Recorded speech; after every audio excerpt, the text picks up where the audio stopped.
बिस्मिल्लाहिर्रहमानिर्रहीम अस्सलामु अलैकुम रहमतुल्लाहि सल्लल्लाहु मोहम्मद सल्लल्लाहु तआला अलैहि वसल्लम भली कार तव्हांखे चए program straight forward with Talha Jatoi में यकीन असांखे ख़बर आहे कि गुज़िश्ता ॾींहुं कल्ह जे ॾींहुं असांजे DGISPR साहब मेजर जनरल अहमद शरीफ़ साहब इहो वाज़े पैगाम ॾिनो कि PTI वारा माफ़ी घुरी सघनि था। हुननि वटि हिकिड़ो ई रस्तो आहे कि माफ़ी घुरी वठनि ऐं माफ़ी नथा घुरनि, जंहिंजे करे असां ॾिसूं था कि हिन महिल PTI में पुठि हिकिड़े हफ़्ते खां प्रॉब्लम्स मसला शुरू थी चुकिया आहिनि, अंदरूनी मसला इलाही थी चुकिया आहिनि PTI में, जंहिंजे करे तव्हांखे ॿुधायोसीं असां शुरू में कि शेर अफ़ज़ल मरवत साहब चवनि था कि हाणे मां पार्टी में कमु न कंदुमि, मूंखे पंहिंजा पार्टी वारा ई मिलणु कोन था ॾियनि पंहिंजे लीडर सां। यकीनन अंदर जी सियासत ई PTI लाइ हाणे तमामु ॾुखी थी चुकी आहे, छो जे करे हुननि वटि जेको वाज़े ऑप्शन हुयो जेको DGISPR साहब हुननि खे ॾिनो कि हाणे साल थियण वारो आहे, हाणे त माफ़ी घुरी वठो।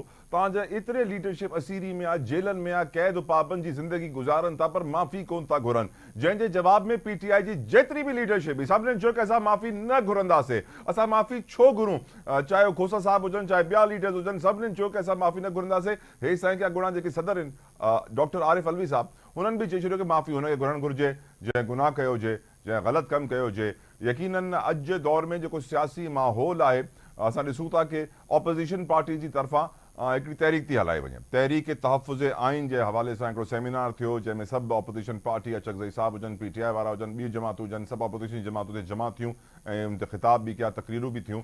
पर सवाल इहो ई आहे कि हिन महिल जेको सियासी डेड लॉक आहे, हिन महिल जेको PTI जो हाल थी चुकियो आहे, हिन महिल जेको वाज़े पैगाम DGISPR PTI खे ॾेई चुकी आहे कि माफ़ी घुरी वठो। साल थी वियो आहे, सुभाणे वरी 9 में अचे पई ऐं यकीनन पोइ असां ॾिसूं था कि सॼे मुल्क में मुख़्तलिफ़ तक़रीबात उनखे थींदियूं, सिंध गवर्नमेंट जी तरफ़ां बि हिकिड़ो स्पेशल प्रोग्राम थींदो सुबुह जो। पर चवण जो मक़सदु इहो आहे कि हर कंहिंखे अहसासु थी वियो आहे कि शहीदनि जी इम्पोर्टेंस छा आहे। असांजे मुल्क जे दिफ़ा जी जेका पहिरीं लाइन आहे, पाक फ़ौज जी इम्पोर्टेंस, मुल्क जी हिकिड़ी वॾी सियासी जमात असीरी में थियण जे बावजूद, एतिरी FIRूं, एतिरा शेलिंग, एतिरा डंडा खाइण जे बावजूद, एतिरा पादर खाइण जे बावजूद जेको आहे उहो मटे कोन थी, उहो पंहिंजो स्टांस चेंज कोन थी करे, माफ़ी कोन थी घुरे, जंहिंजो यकीनन वॾो इम्पैक्ट थींदो। ऐं असांखे ख़बर आहे छो जे करे हाणे सुभाणे 9 मई आहे, यकीनन हिन ॻाल्हि ते इलाही डिस्कशन थींदी। असां डिस्कशन कंदासीं। असांखे जॉइन करे चुकिया आहिनि ब्रिगेडियर रिटायर्ड बाबर अलाउद्दीन साहब, कंहिं तारुफ़ जा मोहताज न आहिनि, दिफ़ाई तज्ज़ियाकार आहिनि। ब्रिगेडियर साहब, thank you so very much for your precious time. Brigadier साहब, पहला सवाल जो मैं आपसे पूछना चाहूँगा, PTI को एहसास नहीं हो रहा कि DGISPR साहब ने कितनी बड़ी ऑफर उनके लिए रख दी कि माफ़ी मांग ले। आज उनकी लीडरशिप कहती है हम माफ़ी नहीं मांगेंगे, और आज हम ये देख रहे हैं कि PTI अंदरूनी तौर पे टूट फूट का शिकार है। उनके अपने लीडर जो आजकल बड़े सोशल मीडिया पे वायरल रहते थे, मरवत साहब, वो कह रहे हैं कि मैं अब सियासत नहीं करूंगा, मैं इनके साथ काम नहीं कर सकता, मैं इनके साथ चल नहीं सकता। क्या वजह हो सकती है कि सर इतनी बड़ी ऑफर के बावजूद PTI माफ़ी ना मांगे? ब्रिगेडियर साहब। तला साहब, बहुत शुक्रिया आपका, जी सर। इतने इम्पोर्टेंट इशू पे आपने बात करने का मौका दिया। असल में ये सियासत में जब फ्लेक्सिबिलिटी नहीं होती, जब रौनियत आपके पर्सनालिटी के ऊपर हावी हो जाती है, जब आपके रवैये में लचक नहीं होती, आप सब कुछ एक ही आंख से देखते हैं और आप सेल्फ सेंटर्ड हो जाते हैं, तो फिर ये प्रॉब्लम्स होती हैं। ये चीज़ें जमहूरियत में, सियासत में कभी भी आपको कामयाबी की तरफ नहीं लेके जा सकती। जो मैंने अपनी लाइफ में देखा है, जो पढ़ा है, जो देखा है कि सियासत नाम ही डायलॉग है, सियासत नाम ही फ्लेक्सिबिलिटी का है, एडजस्टेबिलिटी का है। हालात के मुताबिक आपको एडजस्ट करना पड़ता है। इसका ये मतलब कतई नहीं होता कि आप अपने बेसिक प्रिंसिपल्स के ऊपर कॉम्प्रोमाइज़ करें। प्रिंसिपल्स भी इंसान को ऐसे रखने चाहिए जो कि आपको सियासत में किसी बंद गली या बंद रास्ते की तरफ ना लेके चले जाएं। DGISPR की आपने प्रेस कॉन्फ्रेंस का जिक्र किया, माफी कोई किसी एक पर्सनालिटी से जिक्र नहीं किया, किसी एक शख्स से माफी मांगे। कौन से? माफी बेसिकली होता है कि आप कौम से माफी मांगे, बिकॉज आपने जो जुर्म किया है वो एक शख्स या एक पर्टिकुलर इंस्टीट्यूशन के खिलाफ नहीं किया, ओवरऑल आपने रियासत के खिलाफ किया है, आपने अवाम के खिलाफ किया है, स्टेट के खिलाफ किया है। तो माफी बेसिकली उनका ये मकसद था, ये उनका मतलब था। और सबसे पहले हम कंडेम तो करें। आप देखें, 1 साल कल हो जाएगा, अभी तक PTI के सरबरा ने, उनके बानी ने या उनकी दूसरी मेजर लीडरशिप ने अभी तक इस वाक़े की मजम्मत भी नहीं की। तो जब हम मजम्मत नहीं करेंगे, इसका मतलब आपको गलती का इतराफ़ ही नहीं है, और आप आज भी ये समझते हैं कि या तो आपने ठीक किया या आपने फिर ये किया ही नहीं है। हालांकि सबको पता है कि 9 मई को क्या हुआ, इसमें कोई एक्स्ट्रा किसी सबूत की ज़रूरत नहीं है, किसी एविडेंस की ज़रूरत नहीं है। ये कैमरे ने देखा, आजकल के दौर में कोई चीज़ किसी से छुपी नहीं रहती, टीवी चैनल्स ने दिखाया। तो जब आप इस तरह की बात करेंगे तो फिर आप आगे कैसे बढ़ेंगे?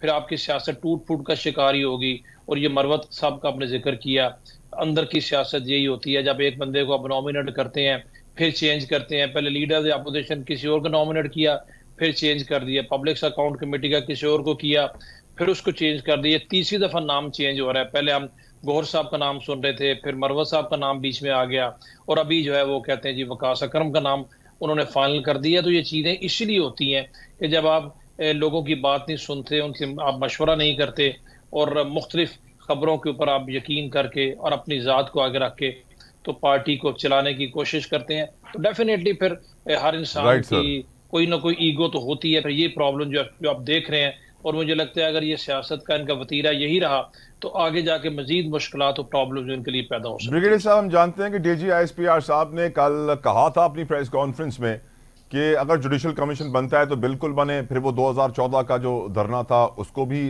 प्रोब करेगा, उसके अलावा भी जो PTV पर हमला हुआ था उसको भी प्रोब करेगा।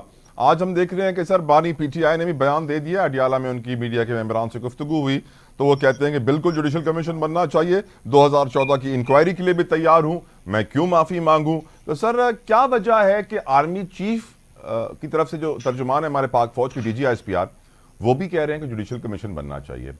PTI की जो बानी है इमरान खान, वो भी कह रहे हैं कमीशन बनना चाहिए। DGISPR ने कहा 2014 की प्रोब होनी चाहिए, इमरान खान भी कह रहे हैं 2014 की प्रोब के लिए तैयार हूं। Who's stopping them, sir? कौन रोक रहा है इस जुडिशल कमीशन को और इस तहकीकात को होने से? सर क्यों नहीं बन रहा, या सिर्फ ये लफ्जों की गोलाबारी है जुडिशल कमीशन? बेसिकली लफाजी है, क्योंकि DGISPR की अगर आप पूरी प्रेस कॉन्फ्रेंस यकीन आप देखिए, उन्होंने ये भी कहा कि जुडिशल कमीशन का वो तो तब जरूरत पड़ती है जो एविडेंस ना हो या कोई इबहाम हो या शकूक हो। इतने क्लियर एविडेंसेस हैं कि जुर्म किसने किया, किसने कराया, तो इसमें जुडिशल कमीशन बनाने को बेशक बना दें, लेकिन इसमें जुडिशल कमीशन की शायद उस तरीके से जरूरत नहीं है। हर कोई, और PTA के बानी चेयरमैन भी सियासत खेलते हैं, बिकॉज आप देखें अगर जुडिशल कमीशन बनेगा तो सबसे पहले तो जुडिशल कमीशन की जो कॉम्पोजिशन होगी, जो उसकी सरबराही होगी, उसी पे किसी ने इत्तेफाक नहीं करना। हमने देखा यही है, एक महीना पहले जजेस के खत के ऊपर एक इंक्वायरी कमीशन बना, उसके जिलानी साहब को गवर्नमेंट ने उसका हेड नॉमिनेट किया। जिलानी साहब के खिलाफ एक इतनी बड़ी कैंपेन शुरू होगी सोशल मीडिया के ऊपर उनकी कैरेक्टर असैसिनेशन की कि वो खुद ही पीछे हट गए, कोई आगे आने को तैयार ही नहीं है, बिकॉज हर इंसान को इतना डिस्प्यूटेड ये लोग कर देते हैं कि कौन आगे आके जिम्मेदारी लेगा। तो जुडिशल कमीशन तो वहीं पर फेल हो जाएगा जब यही फैसला नहीं हो सकेगा। तो फिर उसके बाद जब जुडिशल कमीशन बन भी जाए तो उसको ये PTA वाले तब मानेंगे अगर उनको एग्जोनरेट कर देंगे। अगर उनको आप मुजरम ठहराएंगे तो वो कहेंगे हम तो इसकी इंक्वायरी से, इसकी फाइंडिंग से हम इत्तेफाक ही नहीं करते। तो ये तो तभी होता है ना जब दोनों तरफ से, बिलखसूस उनकी तरफ से जो जिनको मेन मुलजम या मुजरिम कहा जा रहा है, वो खुली तरीके से एक्सेप्ट करे और उसकी फाइंडिंग्स को भी माने। आपको याद हो माजी में जितने भी इस तरह के कमीशन इंक्वायरीज बने हैं, चाहे वो 2013 के इलेक्शंस के थे या उसके बाद के थे, उस पर शुरू में ये मान जाते हैं, बाद में ये बैक ट्रैक कर जाते हैं और उसकी चीजें बीच में रह जाती हैं। तो मेरा ख्याल है जुडिशल कमीशन तो फिर बहुत दूर तक बात चली जाएगी। 2014 के बाद DGISPR ने 2016 के जो KP के गवर्नमेंट की तरफ से इस्लामाबाद के ऊपर जो लगा थी उसका जिक्र भी किया, 2022 का जिक्र भी किया। तो ये तो एक अनएंडिंग चीज शुरू हो जाएगी। अगर लास्ट ईयर 9 मई के जो केसेस अदालतों में है, अगर उन्हीं को स्पीडी ट्रायल से उनका डिसीजन कर दिया जाए तो मैं उससे मामला काफी हद तक क्लियर हो जाएगा। जो मुजरिम है उनको सजा दे, जो मुजरिम नहीं है उनको बेशक रिहा कर दें। तो मेरा ख्याल है ये उससे भी, क्योंकि ऑलरेडी केसेस तो अदालतों में है, 1 साल तो हो गया है, तो उनमें बहुत सारे एविडेंसेस आ भी चुके हैं। तो अदालतों को तरजीही बुनियादों पर उन केसेस का फैसला करना चाहिए। और इवन अगर मिलिट्री कोर्ट्स भी कुछ केसेस सुन के फैसला करती हैं, उसमें भी कोई किसी को एतराज नहीं होना चाहिए, बिकॉज मिलिट्री कोर्ट्स के डिसीजन को अब हाई कोर्ट में और फिर सुप्रीम कोर्ट में चैलेंज भी कर सकते हैं। मिलिट्री कोर्ट को हरफ आखिर नहीं है। और आखिर में मैं ये कहूंगा ताला साहब, एक्स्ट्रा ऑर्डिनरी सर्कमस्टांसिस में मैयर्स भी एक्स्ट्रा ऑर्डिनरी लेने पड़ते हैं। ये नहीं हो सकता कि इतना बड़ा वाकया हो जाए जिसका मुल्क मुतहमिल नहीं हो सकता, तो उसको नॉर्मल तरीके से डील आप नहीं कर सकते। गैर मामूली वाकयात को डील करने के लिए इकदामात भी गैर मामूली ही करने पड़ते हैं। Correct, well said. ब्रिगेडियर साहब, हम जानते हैं कि 9 मई कल 1 साल हो जाएगा उसे, और कल मुल्क भर में रैलियां निकाली जाएंगी। अवेयरनेस कैंपेन्स चलाई जाएंगी जिसमें लोगों को अमन का प्रचार किया जाएगा, बताया जाएगा कि अमन कितना अहम है, अमन के बिना तरक्की नहीं है, और ये जो वायलेंस है, ये तशद्दुद का रास्ता है, कानून हाथ में जलाओ घेराव की सियासत है, इससे सिर्फ मुल्क को नुकसान होगा। एक तरफ हम देख रहे हैं कि ये पॉजिटिव मैसेज पूरे पाकिस्तान में फैलाने की कोशिश की जाएगी, हर किसी तक पहुंचाने की कोशिश की जाएगी। At the same time brigadier साहब, वकला बरादरी कल मुल्क गिर हड़ताल कर रही है पूरे पाकिस्तान में। अजीब नहीं लगी आपको ये बात? जी अजीब भी है, और इसको इस तरीके से नहीं होना चाहिए। एटलीस्ट 9 मई को तो बिल्कुल नहीं होना चाहिए था।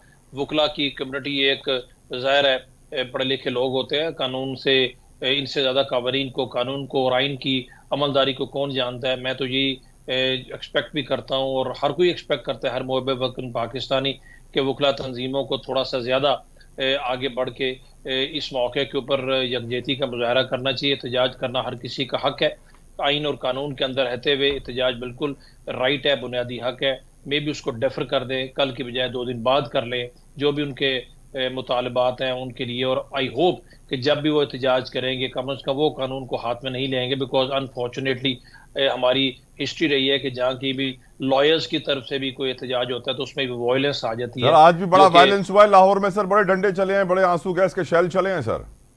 जी बहुत अनफॉर्चुनेट है, और यही चीज़ें पाकिस्तान को नुकसान पहुंचाती हैं। इसी वजह से हमारे मुल्क में इस्तेकाम नहीं आता, इसी वजह से गैर यकीनी की सूरत हाल रहती है, इसलिए फॉरेन इन्वेस्टर्स भी परेशान रहते हैं, लोग भी इसी तरीके से पाकिस्तान के ऊपर उंगलियां उठाते हैं। एवरीबडी कीप्स फिंगर्स क्रॉस, जो कि नहीं होना चाहिए। हर किसी को कानून के दायरे में रह के एहतजाज करना चाहिए। वायलेंस की इजाज़त कोई नहीं दे सकता। बलवाई अगर रोड के ऊपर आ जाएंगे, बलवा करेंगे, तशद्दुद का रास्ता इख्तियार करेंगे, किसी को कुछ हासिल नहीं होगा। उससे हमेशा फैक्ट जो होता है, सच्चाई छुपती है वायलेंस से। वायलेंस से कभी भी सच्चाई खुल के सामने नहीं आती। सबको सब्र का दामन हाथ में रखना चाहिए, कोई नहीं छोड़ना चाहिए। और ज़ाहिर है, मैं पहले भी कहा कि जमहूरियत में, सियासत में एहतजाज, तनकीद सबका राइट है, लेकिन तशद्दुद किसी को उसका इख्तियार नहीं दिया जा सकता। उससे स्टेट का स्ट्रक्चर वीक होता है, स्टेट कॉम्प्रोमाइज होती है। जब स्टेट कॉम्प्रोमाइज होती है तो फिर वही होता है जो कि आजकल बहुत अरसे से हम अपने मुल्क में देख रहे हैं। बहुत वक्त गुजर चुका है। पाकिस्तान और पाकिस्तानी कौम डिजर्व करती है अमन, हम डिजर्व करते हैं तरक्की और खुशहाली। और ज़ाहिर है बहुत सारे लोग ये सवाल आपसे पूछना चाहते हैं इस वक्त, जो आपको सुन रहे हैं, देख रहे हैं, कि क्या कोई रास्ता निकल सकता है इस डेडलॉक को खत्म करने का, जो डेडलॉक पीटीआई और एस्टेब्लिशमेंट के दरमियान है। क्या आपको लगता है आने वाले वक्त में हालात बेहतर होंगे, कुछ फ्लेक्सिबिलिटी दिखाई जाएगी, या फिर ये गाड़ी इसी तरह चलती रहेगी? ब्रिगेडियर साहब, रास्ता तो हमेशा निकलता है तला साहब, कभी भी आप बंद गली में नहीं जाते। कोई ऐसा दुनिया का मसला नहीं है जिसका हल ना हो, हर मसले का सलूशन होता है। लेकिन सलूशन तभी होता है जब सबसे पहले आप रियलिटी ऑन ग्राउंड को एक्सेप्ट करें। पीटीआई को एक्सेप्ट करना पड़ेगा कि लास्ट में 9 मई को जो उन्होंने किया वो किसी सूरत भी आइन और कानून के मुताबिक नहीं था। कोई मुआशरा, कोई स्टेट उसकी इजाज़त नहीं दे सकती। They have to step back. उनको सबसे पहले कंडेम करना पड़ेगा, और उसके बाद कौम के सामने मानना पड़ेगा कि ये गलत था, और उसके बाद रास्ता बिल्कुल निकल सकता है। कोई ऐसी बात नहीं है, कोई परमानेंट दुश्मनी किसी से नहीं होती। हम सब पाकिस्तानी हैं, इसी मुल्क में रह के सियासत करनी है, यहीं पर रह के कारोबार करना है, बट उसके लिए फ्लेक्सिबिलिटी दिखानी पड़ती है। गवर्नमेंट तो ऑफर कर चुकी है, फौज पाकिस्तान की दफा की जामिन है। फौज से ज्यादा कौन जाएगा पाकिस्तान में अमन हो। और आप कह रहे हैं वो जो माफी का ऑप्शन दिया गया पीटीआई को, वो फ्लेक्सिबिलिटी थी पाक फौज की? सर जी फ्लेक्सिबिलिटी थी, किसी ने ये तो नहीं कहा कि जी इनको बिल्कुल खत्म कर दो, पाबंदी लगा दो। उनको इलेक्शन भी, चाहे उन्होंने अपने सिंबल्स नहीं लड़ा, वो लोग जिन्होंने डायरेक्टली इन्वॉल्व थे वो असम्बलियों में भी आ चुके हैं, उनको आज भी सियासत करने की इजाजत है। वो हर किस्म की मीडिया पे हर जगह जो कुछ वो करना चाह रहे हैं वो करते हैं। बट माफी को नेगेटिव नहीं लेना चाहिए। माफी मीन फ्लेक्सिबिलिटी, और जब तक बानी पीटीए चेयरमैन फ्लेक्सिबिलिटी नहीं दिखाएंगे उनकी सियासत आगे नहीं बढ़ सकती। और याद रखिए, पीटीआई सिर्फ सियासत नहीं है, पीटीआई सिर्फ पाकिस्तान नहीं है। PTI is one of the political party, ठीक है बड़ी पॉलिटिकल पार्टी है, बट मतलब उसका मतलब ये नहीं है कि अगर वो किसी सूरत या किसी वजह से एक चीज पे नहीं आ रही तो खुदा ना खास्ता मुल्क आगे नहीं चल सकता। उनको इस ऑफर को कबूल करना चाहिए, गवर्नमेंट के साथ मुज़ाकरात करने चाहिए, कोई रास्ता निकालना चाहिए। और रास्ता डेफिनेटली है, रास्ते कभी भी बंद नहीं होते, बट उसके लिए वही वाली बात, लचक, फ्लेक्सिबिलिटी और रियलिटी ऑन ग्राउंड को एक्सेप्ट करना पड़ेगा। Thank you brigadier retired Babar Alauddin sahab for your precious time, आपकी कीमती वक्त के लिए। जी ब्रिगेडियर साहब असांखे समझायो कि हाणे जेको दौर आहे अगर PTI वारनि में थोड़ी भी फ्लेक्सिबिलिटी है, जल्दी से माफ़ी घुरो, पंहिंजा हालात बेहतर कयो। Take a break.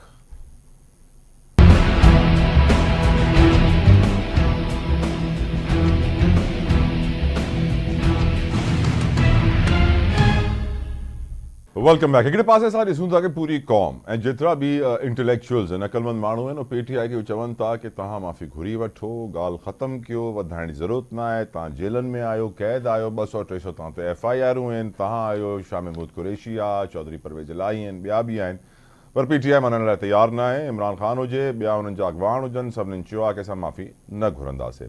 At the same time असां ॾिसूं था कि PTI लाइ अदालतुनि मां बि कुझु अहिड़ी ख़बरूं अचनि थियूं जंहिंमें कुछ असां इम्प्रूवमेंट ॾिसूं था हालात जी। फॉर एग्ज़ाम्पल तव्हांजे साम्हूं अॼु जी ख़बर रखां थो कि अदालत जेको फ़ैसिलो महफ़ूज़ कयो बुशरा बीबी खे बनीगाला में रखण वारे केस में, उहो फ़ैसिलो अॼु जस्टिस गुल हसन औरंगज़ेब साहब पढ़ी ॿुधाए छॾियो आहे ऐं हुन में चयो वियो आहे कि बुशरा बीबी खे बनीगाला में रखणु गैर क़ानूनी आहे, इलीगल आहे ऐं उन्हनि खे उते न रखियो वञे, उनखे अडियाला जेल मुंतक़िल कयो वञे, जेके उहे चाहिनि पिया। त यकीनन PTI जे लाइ इहा सुठी ख़बर आई आहे अॼु। ऐं ॿी सुठी ख़बर PTI लाइ हिकिड़ी ॿी आई आहे, वो इहा आहे त election commission of Pakistan supreme court जे ऑर्डर्स जे तहत जेके रिज़र्व सीट्स हुयूं, मख़सूस सीट्स हुयूं, हुननि खे कैंसिल करे छॾियो आहे, हुननि खे सस्पेंड करे छॾियो आहे, जेके अॻु में हुननि सीट ते अची वेठा हुआ। 23 सीट्स आहिनि नेशनल असेंबली में ऐं 53 सीट्स आहिनि प्रोविंशियल असेंबली में। त हाणे इहे उहे सीट्स आहिनि जंहिं ते मेंबर त अची वेही चुकिया, हाणे हिननि खे सस्पेंड कयो वियो आहे। हाणे ॾिसूं था कि अदालत खां छा PTI पंहिंजी रिज़र्व सीट्स वठण में कामयाब थींदी या न। छो जे करे अगरि PTI कामयाब थी वई, जेको हाणे अॼुकल्ह लॻे पियो, त यकीनन असेंबली में पोज़ीशन PTI जी अञा स्ट्रॉन्ग थी वेंदी। एट द सेम टाइम अॼु असां इहो बि ॾिसूं था कि इस्लामाबाद में हिकिड़ो सेमिनार मुनक़िद कयो वियो ऐं उहो सेमिनार ऑपोज़िशन जमातुनि जो जेको इतिहाद आहे, महमूद ख़ान अचकज़ई जी सरबराही में उहो सेमिनार थियो, जिथे PTI जा अॻवान बि आहे, जंहिं खुली करे पंहिंजे एहसास जो, पंहिंजे जज़्बात जो इज़हार बि कयो। त यकीनन अहिड़ी ॻाल्हियूं बि थियूं जेके न थियणु घुरिजनि आहे, जेके PTI जंहिंजे करे बदनाम थी आहे, जंहिंजे करे PTI मुश्किलनि फासी आहे। उहो ई नैरेटिव कंटिन्यू थियो उमर अयूब साहब जी तरफ़ां ऐं ॿियनि जी तरफ़ां। ऐं यकीनन अगरि इलेक्शन में धांधली थी आहे त तव्हां वटि इलेक्शन ट्राइब्यूनल्स आहिनि, तव्हां वटि अदालतुनि जा दरवाज़ा आहिनि, तव्हां वटि अगरि सबूत आहिनि त खणी वञो, उतां इंसाफ़ घुरें, तव्हांखे इंसाफ़ मिलंदो। पर हिन महिल जेको तहरीक हलाई वई आहे, तहरीक तहफ़ुज़ आइन, यकीनन आइन जो तहफ़ुज़ करण ही असांजी मुल्क जी अवलीन ज़िम्मेदारी आहे। पर ऑपोज़िशन जो इहो सम्झणो आहे त हिन महिल आइन महफ़ूज़ न आहे, इन करे उन्हनि खे तहरीक हलाइणी आहे आइन खे महफ़ूज़ करण जी। पर ॻाल्हि वाज़े आहे कि हिन महिल प्रॉब्लम्स कोन खुटंदा PTI लाइ अचण वारे दौर में अगर उन्होंने माफ़ी न घुरी। नदीम कुरैशी साहब मेरे साथ इस वक्त मौजूद हैं, पाकिस्तान तहरीक इंसाफ से आपका ताल्लुक है। कुरैशी साहब अस्सलाम वालेकुम, thank you so very much sir आपके कीमती वक्त के लिए। कुरैशी साहब, हम देख रहे हैं कि इस वक्त PTI की लीडरशिप कह रही है कि हम क्यों माफ़ी मांगें, और दबाव यही है कि रास्ता दिखा दिया गया है आपको, माफ़ी मांग लें, अपने केसेस ख़त्म कराएं। Sir at the same time हम ये भी देख रहे हैं कि बुशरा बीबी के हक़ में भी फैसला आया है कि उनको बनीगाला में ना रखा जाए, उनको रखना गैर कानूनी है। हम ये भी देख रहे हैं कि इलेक्शन कमीशन ऑफ पाकिस्तान ने मखसूस नशिस्तें जिनको दी थी वो मुअत्तल कर दी हैं। तो अगेन ये भी आपके हक़ में ख़बर आई है। लेकिन कल 9 मई को 1 साल होने वाला है कुरैशी साहब, और पूरे मुल्क में रैलियाँ निकाली जा रही हैं, तकरीबात मुनक्किद की जाएंगी, अमन का प्रचार किया जाएगा, से नो टू वायलेंस कहा जाएगा और यही कहा जाएगा कि PTI वालों सुधर जाओ। आप सर क्यों नहीं सुधर रहे? बिस्मिल्लाहिर्रहमानिर्रहीम, वालेकुम अस्सलाम। आपके मशवरे का बहुत शुक्रिया, आपके मशवरे पे आपको धन्यवाद, आपको शुभकामनाएं, अल्लाह आपकी हयाती दे।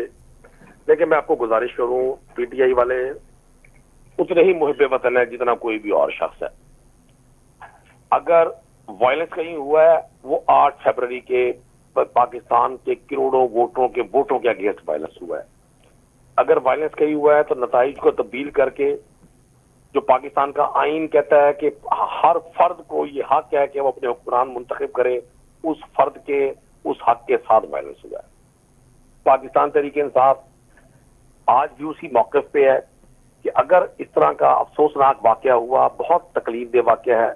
9 मई को उसे इमरान खान साहब की गिरफ्तारी को जो कोर्ट में अपने आप को जमानत के लिए जिन्होंने पेश किया, जब कोई शख्स कानून के सामने सरेंडर करता है तो इट मीन्स वो कानून के रहमो करम पर होता है।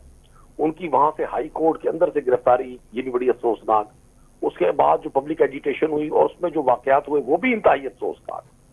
मुझे तकलीफ जो सब ये है कि हमारे अपोनेंट जो सियासी लोग हैं वो इसको उस रंग में लेके जाना चाह रहे थे और उसमें काफी हद तक वो कामयाब रहे कि तहरीक इंसाफ को वो एक पाकिस्तान के मुअज़्ज़ज़ तरीन मोहतरम तरीन इदारे के खिलाफ खड़ा करे और उस इदारे को भी प्रोवोक करे। वो अपने इस मकसद में कामयाब हुए, लेकिन मुझे उम्मीद ये है इंशाल्लाह कि जब भी इसकी गैर जाना इंक्वायरी हुई, चीजें दूध का दूध पानी का पानी हो जाएगा। मुझे इस बात की समझ नहीं आती कि आप क्यों जुडिशियल इंक्वायरी से इनकार करते हैं। वो कहते हैं सबूत वाज़ेह हैं, जुडिशियल इंक्वायरी की जरूरत नहीं है, तो इट मीन फिर आपने फैसला दे दिया। जब आपने फैसला ही दे दिया तो फिर मुल्जिम या मुजरिम या मजलूम वो क्या जवाब देगा। तो मैं समझता हूँ कि पाकिस्तान के जो सियासी नाखुदा आज बैठे हैं इक़्तिदार के ऐवानों में, ये उनको सियासी कुमक पहुंचाने की कोशिश है। पिछले एक हफ्ते से गंदम का जो स्कैम आया, $3 अरब का, जो पाकिस्तान की कौम को चूना लगाया गया, जो फ्रॉड किया गया, जो पंजाब और सिंध के गरीब काश्तकार को जो गंदम पैदा करता है उसको बेवारिस छोड़ दिया गया। उस स्कैम से तवज्जो हटाने के लिए गवर्नमेंट ने ये सारा खेल खेला है। और जहां तक बात है आजाद इंक्वायरी की, जब आजाद इंक्वायरी होगी फिर वो नदीम कुरैशी को किसी ने ये हक नहीं दिया कि वो किसी भी ऑनरेबल कोर कमांडर का घर तो हमारे लिए बहुत ही मोहतरम है, हमारे मुहफ़्फ़िज़ों के घर है, उनके बच्चे हमारे लिए इंतहाई काबिल एहतराम है। एक आम आदमी के घर का भी हक नहीं है किसी को कि कोई शख्स वहां जाकर ज्यादती करे, तो उसकी इंक्वायरी होगी। जिन्होंने ज्यादती की उनको 100% सजा मिलनी चाहिए, 100% सजा मिलनी चाहिए, यकीनन मिलेगी, हमें पूरी उम्मीद है। जो इस सारे खेल में शरीक नहीं थे वो क्यों ये सजा भुगते। एक इतनी बड़ी करोड़ों लोगों की जमात को चंद लोगों की ज्यादती अगर उन्होंने की तो उसके आड़ में उस जमात को आप कैसे गैर जमहूरी करार दे सकते हैं, उन्हें आप कैसे इंतशारी टोला करार दे सकते हैं, कैसे आप एक ऐसे बयानिए क्या प्रचार कर सकते हैं ठीक सर, जो लोगों के लिए दिल आजारी का बाइस बने। नदीम साहब, कल वफाकी काबीना का इजलास बुला लिया गया है और कहा जा रहा है कि 9 मई के किरदारों को भरपूर जवाब दिया जाएगा। मुझे लग रहा है कि बड़ा फैसला आएगा आप लोग के खिलाफ। देखिए, मैं गुजारिश करूं जी, अल्लाह ताला इस मुल्क की खैर फरमाए। ये जो हुक्मरान इस वक्त इक़्तिदार के ऐवानों में मौजूद है, इनके खिलाफ तो 8 फरवरी को फैसला आ गया। अब इनके पास आम आदमी को देने के लिए कुछ नहीं है। इनके पास एक ही रास्ता है कि हमें दीवार से लगाकर ही अपने टारगेट्स पूरे कर सकते हैं। मैं समझता हूं अगर इस 3 माह में कोई एक अवामी बेहतरी का काम, जिस शहर में आप बैठे हैं, मैं जब इस शहर के किसी बुजुर्ग को सोशल मीडिया पे डाकुओं से, स्ट्रीट क्रिमिनल से अपील करते देखता हूं कि भाई डाकू साहब मेरे बच्चे को ना कत्ल करें। एक बच्चा जो 20 साल का वालिद करता है तो वो बड़ी तकलीफें बर्दाश्त करके वालिदैन उस बच्चे को 20 साल का करते हैं। आप चीजें छीन लें, मोबाइल छीन लें, बच्चों को मत मारे, तो वहां मेरा दिल खून की आंसू होता है। लाहौर जैसे शहर में जो दारुल खिलाफ है पंजाब का सबसे बड़े सूबे का, आज से 3 रोज पहले एक रात में 395 स्ट्रीट क्राइम के केस रिपोर्ट हुए हैं। तो जतोई साहब, जब मुल्क डाकुओं के हवाले हो, कच्चे और पक्के में हर जगह डाकू का राज हो, तो फिर हुक्मरान की तवज्जो अगर वहां नहीं होगी तो फिर अपने मुखालफिन को रगड़ा लगाएंगे वो। सर, कल मुल्कगीर पाकिस्तान भर में पाकिस्तान बार काउंसिल की तरफ से अदालतों के बॉयकॉट और हड़ताल का ऐलान किया गया। सर, क्या पीटीआई के कहने पर किया गया? क्योंकि आप लोग तो बड़े खुश होंगे सर कि वो कल के दिन 9 मई के दिन एहतजाज कर रहे हैं मुल्कगीर से। कतन हम पाकिस्तान की अवाम का, पाकिस्तान के इमेज का, पाकिस्तान के असासों का किसी सूरत भी नुकसान नहीं चाहते, आप बिलीव करें। और मैं जतोई साहब आप जैसे शानदार लोगों से तो तवक्को रखूंगा कि आप इस तरह के क्वेश्चन करके भी कम से कम हमारी दिल आजारी नहीं करेंगे। हम क्यों चाहेंगे? क्या हमने पंजाब पुलिस को ये आदाब दिए हैं कि वो बजाय जराइम पर काबू पाने के लिए, वो बजाय डाकुओं चोरों की सरकोबी के, आम लोगों पर, कभी वुकला पर, कभी दीगर लोगों पर, कभी शुरफा पर, और सबसे ज्यादा पाकिस्तान तहरीक इंसाफ के सियासी वर्कर्स पर अपनी ताकत का रौब जमाए, वो बजाय ये कि लॉ एंड ऑर्डर की सिचुएशन को कंट्रोल करें, बजाय ये कि लोग उनकी मौजूदगी में सुकून की नींद सोए, वो सिर्फ सॉफ्ट टारगेट से हमलावर हो, वो डाकुओं को खुली छूट दे दे। आज जो कुछ हुआ लाहौर हाई कोर्ट के बाहर वकला के साथ, मैं उसकी शदीद अल्फाज में मजम्मत करता हूँ। और मैं दरख्वास्त करूंगा साहिबान इख्तियार से, साहिबान इख्तियार से नहीं, साहिबान इख्तियार से, कि हुजूर ये मुल्क सबका है, अभी भी वक्त है, अभी भी हम अपनी चीजों को रिकवर कर सकते हैं। अगर ये सारे इदारे शुतरे में बाहर बन गए तो फिर ये भावलनगर जैसे वाकयात होने हैं। ये फिर जब लोगों की चादर और चार दीवारी पामाल होगी तो फिर दूसरे लोग भी हरकत में आएंगे। मैं ये कोई धमकी में नहीं कह रहा, मैं ये मंजर देख रहा हूं कि लोगों का जब कानून से एतबार उड़ जाता है, लोगों का जब निजाम अदल से एतबार उड़ जाता है, लोगों का जब निजाम से एतबार उड़ जाता है, या वो अपनी जान लेते हैं या फिर वो एहतजाज करते हैं। तो मैं नहीं समझता कि इस तरह के वाकयात हमारे मुआशरे में जो बढ़ती हुई बेचैनी है उसको कम कर सकेंगे। ये इस तरह के वाकयात लोगों की बेचैनी, जो लोग बेरोजगारी से तंग है, जो लोग महंगाई से तंग है, जो लॉ एंड ऑर्डर की सिचुएशन से तंग है, वो लोग जिन्होंने ख्वाब सजाए थे अपनी आंखों में इस पाकिस्तान को मॉडर्न इस्लामिक मुल्क देखने के, ठीक सर, उनके वो ख्वाब चकनाचूर नहीं होने चाहिए। ठीक सर। कुरैशी साहब, मुझे आपसे शेर अफजल मरवत का भी सवाल पूछना है और जो आज बानी पीटीआई ने अडियाला जेल में मीडिया से बातचीत की है उसके ऊपर भी आपसे एक सवाल पूछना है, लेकिन मुझे कहा जा रहा है एक ब्रेक लेने के लिए। विद योर परमिशन ब्रेक की तरफ बढ़ते हैं। यकीनन ब्रेक के बाद आएंगे, डिस्कशन कंटिन्यू करेंगे। Let's take a break.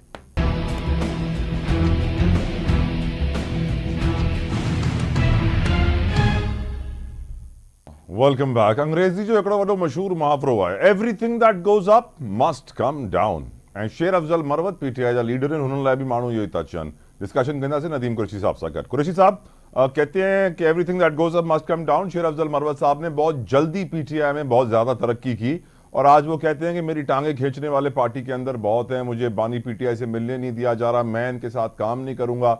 लग ये रहा है कि सर पीटीआई की अंदरूनी सियासत ही पीटीआई के लिए मुश्किलात पैदा करने के लिए काफी है, बैरूनी सियासत तो छोड़ ही दें सर। देखिए, ऐसा नहीं है, चूंकि पाकिस्तान तहरीक इंसाफ की जो मरकजी क़यादत है, इमरान खान साहब, शाह महमूद साहब, परवेज इलाही साहब और दीगर लोग आपके सामने पाबंद सलासल हैं।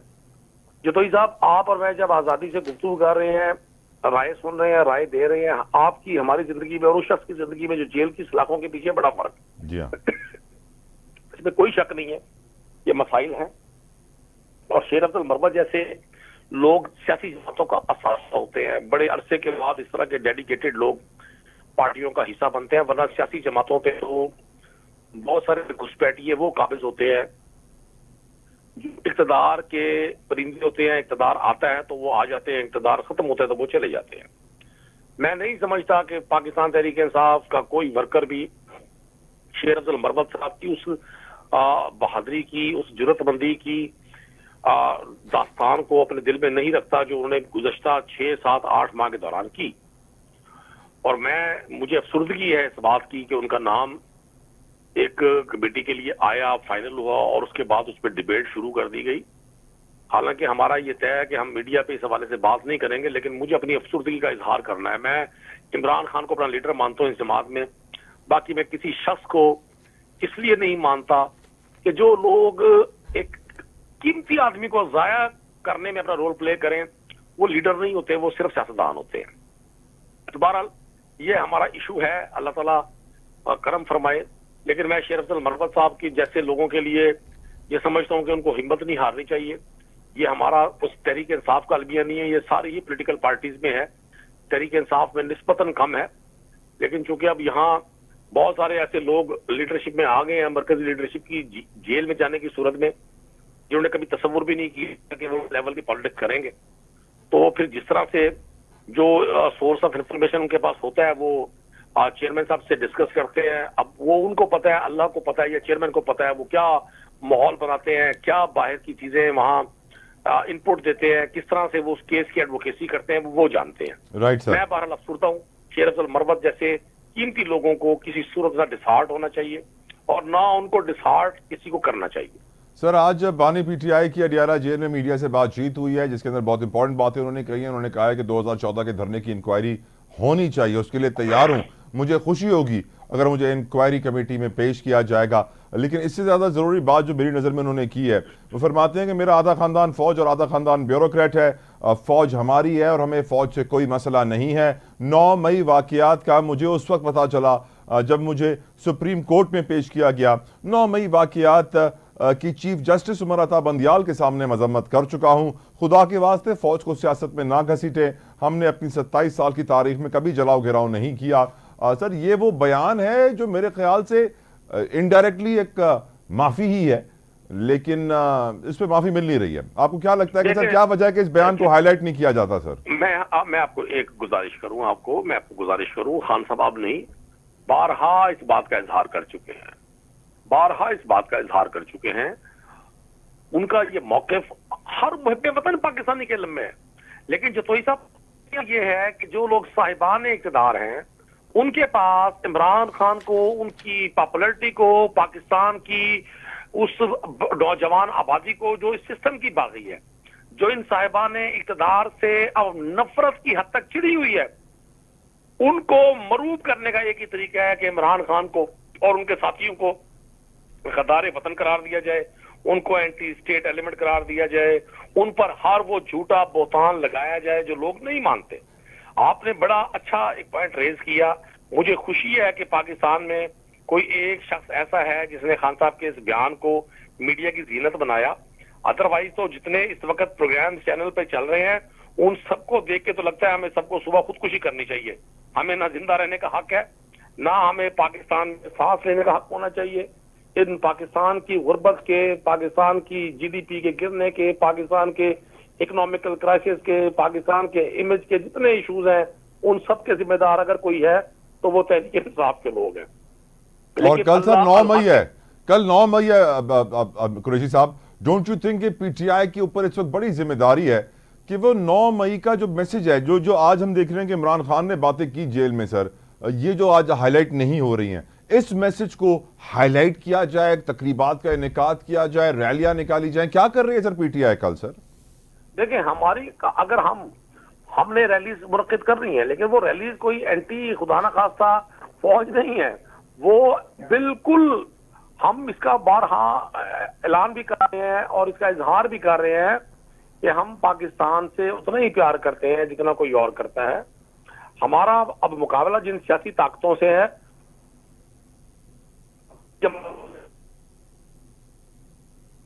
यकीनन लोग की ये कहते हैं, जो 2, 4, 5 घरों में जब सुकून देती है तो वो उनमें अपनी साजिशों से लड़ाई करवा के अपनी अहमियत जिताने की कोशिश करती है। और मुझे कोई शक नहीं है, मैं एक पॉलिटिकल वर्कर हूं, मैं जब बड़े बड़े जफादरी सियासतदानों को जो पाकिस्तान में बड़े कुलीदी ओहदों पे रहे हैं, पिछले 3 दिन से एक ही एजेंडे की प्रोपेगेशन करता देखता हूं, तो मुझे 100% यकीन हो जाता है कि इनके पास अब कौम को देने के लिए कुछ नहीं है। ये इस प्रोपेगेंडे के जरिए अपनी दुकानदारी चमकाना चाहते हैं। अल्टीमेटली जतोई साहब, इनकी ये दुकान बंद होनी है, 2 माह लगे, 6 माह लगे। खान साहब ने जो बात की है बिल्कुल ठीक की है। वो पहले से कहते रहे हैं कि मैं पाकिस्तान की फौज को मजबूत देखना चाहता हूँ, और अल्लाह के और है मजबूत, हमारी ये फौज मजबूत है, हमारी फौज मुहिब्बे वतन है, हमारे सारे इदारे मुहिब्बे वतन है। कुछ अफराद किसी भी सरकारी महकमे में कोई निकम्मे, को मुझ जैसे बुरे, को अच्छे बुरे हो सकते हैं, लेकिन अमूमी तौर पे लोग पाकिस्तान को तरक्की देखना चाहते हैं। लेकिन जो पाकिस्तान का आज इक़्तिदार का काबिज टोला है जी सर, तो 83 से लेकर आज तक बराजमान है, हर सूरत में ये इक़्तिदार में रहे हैं। 20 साल से सिंध में है, 35 साल से पंजाब में है। ये सब लोग समझते हैं कि पाकिस्तानी कौम बेवकूफ है, पाकिस्तानी कौम इनकी चालबाजियों से वाकिफ नहीं है। पाकिस्तानी कौम ने तो 8 फरवरी के इलेक्शन में साबित कर दिया अपने वोट से, उन्होंने रिजेक्ट कर दिया इस चीज को और इमरान खान के मौके की तायद की है। इमरान खान साहब जो मौके इख्तियार कर रहे हैं, वो हर पाकिस्तान तहरीक इंसाफ का शख्स ये कहेगा। मुझे खुद नहीं समझ आती कि क्या वजह है कि हमारा इतना बावकार इदारा इन जैसे नौसरबाज सियासतदानों की को ये सपोर्ट करने के लिए इस हद तक फ्रंट फुट पे आ गया। मुझे इस बात की समझ नहीं है, मुझे इस बात पर यकीन नहीं था। लेकिन मैं अब भी दुआ गो हूं कि इमरान खान साहब अपने मुतदिल रवैये से, अपनी इस अजीम तरीन कुर्बानी से, होना तो ये चाहिए था उनको, बेगुनाह है वो, उनको रिहा किया जाता और उनकी नाजायज गिरफ्तारी पर माफी मांगी जाती। होना तो ये चाहिए था। Out of time sir, thank you Nadeem Qureshi साहब, आपकी कीमती वक्त के लिए जज़ाकल्लाहु खैर। यकीनन प्रोग्राम जब तमाम तो थे पर हिकिड़ी ॻाल्हि त वाज़े आहे कि अॼु राति खां ई वठी करे 2-3 ॾींहंनि ताईं पूरे साल इहो असां मैसेज ॾिनो आहे, से नो टू वायलेंस, जलाओ घिराव जी सियासत ख़त्म कयो, अमन जो पैगाम, अमन जो प्रचार आम कयो। मूंखे इजाज़त ॾियो, अंटिल नेक्स्ट टाइम, अल्लाह हाफ़िज़।